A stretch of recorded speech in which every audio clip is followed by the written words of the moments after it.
Nuk ka gjetur më shumë se 10 ditë para burgimi për ish-guvernatorin e Bankës së Shqipërisë Ardian Fullani. Me një vendim të marrë me zitën e së hënës, trupi gjykues i kryesuar nga gjyqtari i gjykatës së apelit Alaudin Male dhe 2 anëtarët Shkëlqej Miri dhe Agim Bendo kanë vendosur të ndryshojnë masën e sigurisë për ish-guvernatorin, duke e nxjerrë me arrest në shtëpi deri në përfundim të hetimeve.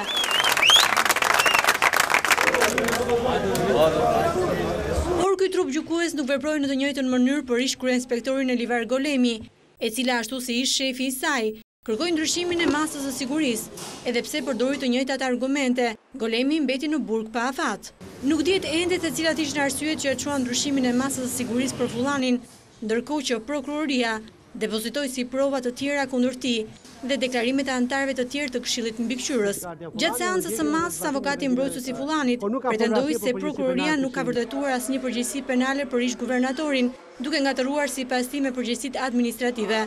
Nuk pa ndonjë provë tek ato në kundërshtim ose në rëndim të pozicionit të zotit Fullani. Ndërsa vetë ish-guvernatori deklaroi se do të vijë në dispozicion të drejtësisë. Po këtë të hënë gjykata e apelit mori në shqyrtim dhe masat për 4 të pandeurit e tjerë, Ilir Dedja, Fatbardha Gurdhi, Bari Hallushi dhe Gentian Jahja. Edhe për 2 të pandeurit Hallushi dhe Jahja, gjykata vendosi ndryshimin e masës së shkallës së parë, duke i lënë në arrest shtëpie.